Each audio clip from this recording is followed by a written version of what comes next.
Dear students, in the last class we were discussing about the properties of Laplace transform. So we have discussed about the linearity property and time scaling property of Laplace transform. In this video we are going to discuss few more properties of Laplace transform. The first one is frequency shifting property. So in Laplace transform, frequency domain represents the S domain, that is the Laplace transform output. So frequency shifting will indicate that there will be a shift in the S domain, that means in XS. So if we have a signal xt and its Laplace transform is XS, then what will be the signal corresponding to the XS minus S0, where S0 is a shift in frequency domain or S domain. So this property can be directly used to find the time domain signal of a frequency shifted signal xs minus s0 is equal to e to the power s0 t into xt. So xt is x cap similar, but it is multiplied with e to the power s0 t, where s0 is the shift value in frequency. So by doing this operation, shifting in frequency, the ROC of the given signal will be sensed in the shifted signal. So if the ROC of XS was R1, then XS minus S0 ROC will be R1 plus S0, where S0 is a real value. Similarly, if we take an example, the Laplace transform of step signal, unit step signal is 1 by S and its ROC is greater than 0, sigma greater than 0. So if we take this e to the power minus at ut, then we know that since there is a multiplication of ut with e to the power minus at, so minus a is the value that is corresponding to s0. So if we subtract here, xs is 1 by s, so 1 by s minus s0 means s minus s0 will be s minus minus a, that is 1 by s plus a. So the ROC also changes from 0 to 0 plus a, 0 plus minus a. So ROC will be real s greater than minus a. The next property is time scaling property.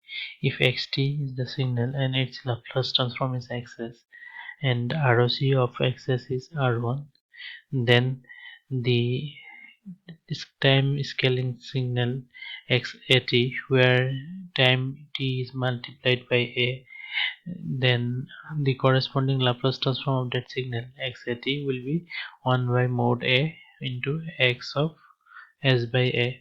So the output previously was xs, now it will be 1 by a into xs by a. So s will be replaced by s by a in the output. So if you take an example, e to the power minus t ut, so its Laplace transform is 1 by s plus a, means 1 by s plus 2. ROC will be sigma greater than minus 2.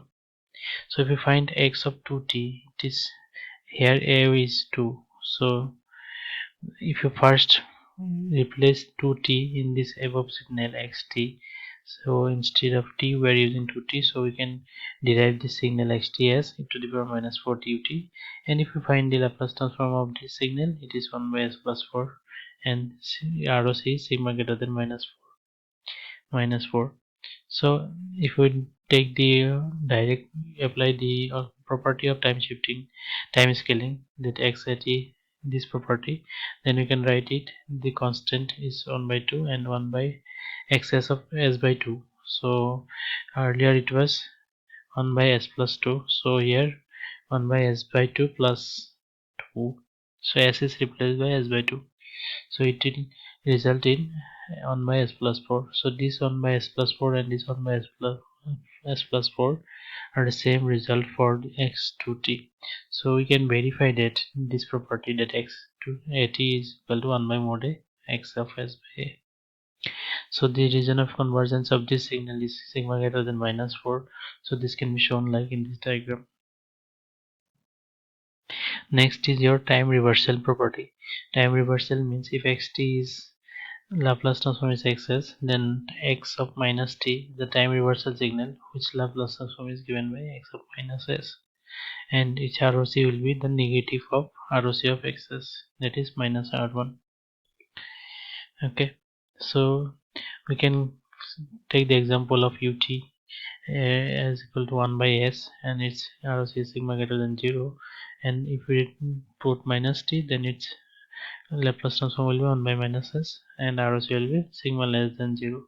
So if we take an example of a signal xt is equal to ut plus u of minus t, we know that ut plus u of minus t will be equal to 1, because this is defined for t greater than 0, this is defined for t less than 0, and their magnitude is 1, so it is overall giving a signal with having value 1, so this is 1.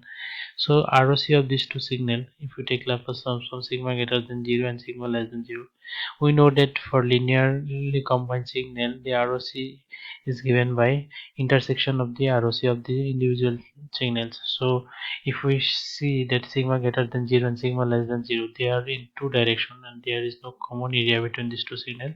So that is why there is no common ROC exists between these two signals, and that is why we can say that the Laplace transform of this type of signal ut plus u of minus t doesn't exist. This results in a constant. Okay, that is, we can say that constants do not have the Laplace transform. This can be also assumed as Laplace transform cannot be used for nonlinear system, as it has constant DC values. We know that if a signal is given by y is equal to 4x plus t, so this signal, if plus t was not there, then it is a linear signal 4x.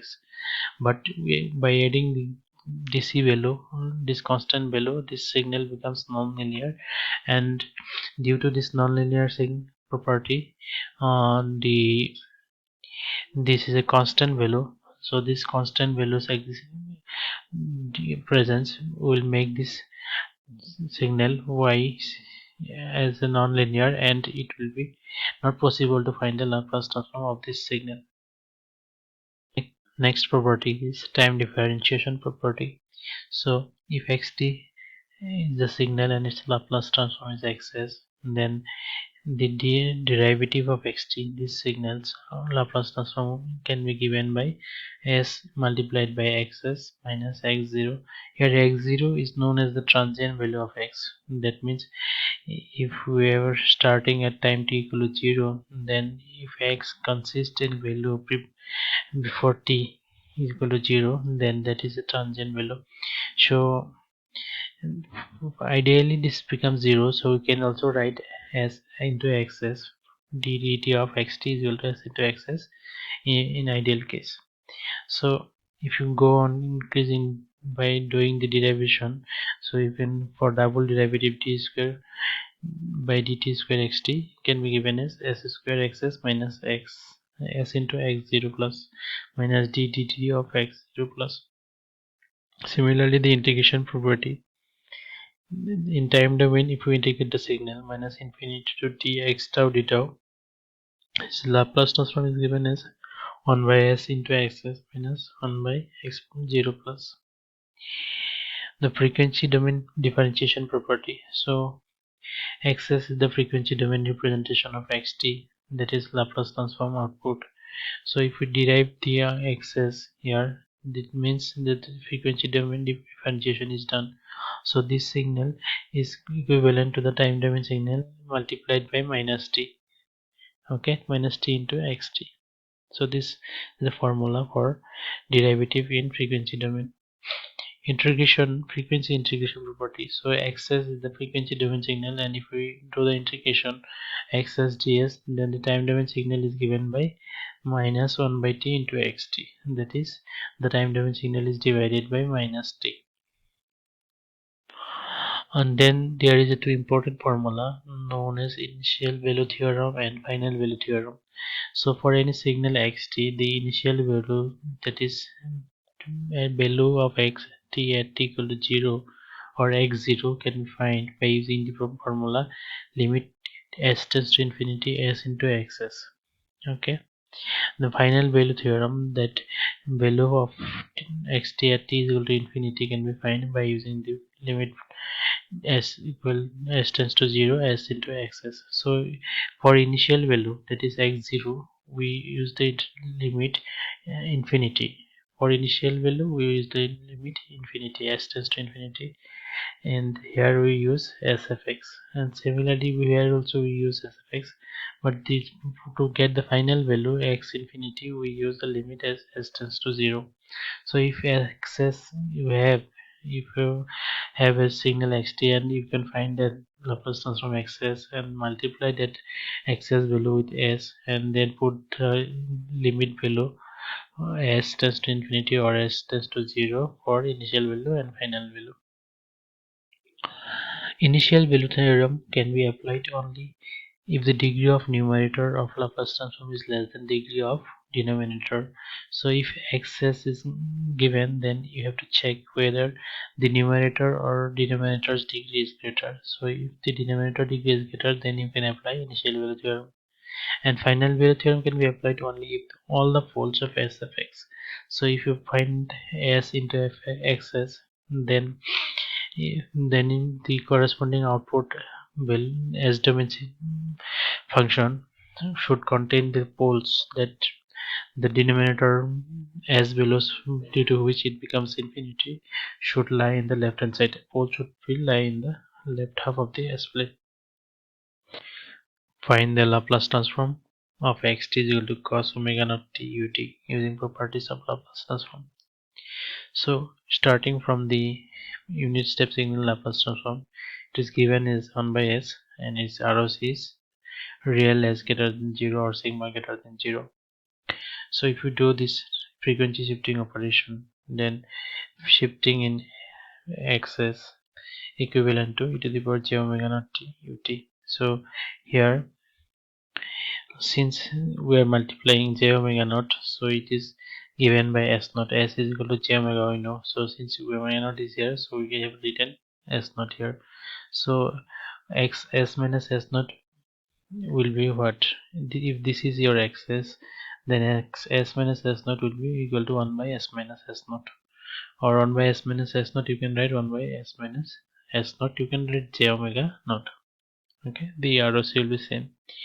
Similarly, if we go for this e to the power minus j omega naught t into u of minus t, you can write it as ut also, but this will, you cannot change this minus symbol will be there.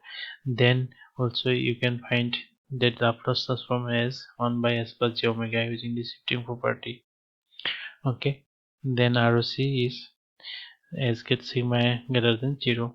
So if we add these two sections, left hand side, in the left hand side the addition will be e to the power j omega naught t plus e to the power minus j omega naught t by 2. We have divided here by um, to get this formula of cos theta. So e to the power j theta plus e to the power minus j theta by 2 gives cos theta. So that is why we are dividing here by 2, and in the right hand side also we are dividing by half. Okay, so multiplying by half. So here we get cos omega naught t into ut, and in this side if we add this 1 by s minus j omega and 1 by s plus j omega, then if you take the LCM of these two and you multiply and add, then you will get s by s square plus omega naught square, and the ROC is same, 1 by real s greater than 0. Okay, so cos theta, cos omega naught t ut is Laplace transform is given by s square plus omega square. So you can remember here that the constant is omega naught here. So s is the Laplace transform representation. If we apply the same procedure, you can find the Laplace transform of sin omega naught ut, where in the numerator we get the constant value omega naught. Earlier it was s. So this to our standard formula you can remember. Here we have provided some important Laplace transform of some basic functions. So this can be useful for your solving the numerical problems in different examinations. The corresponding ROC of the Laplace transform of these signals are also provided here.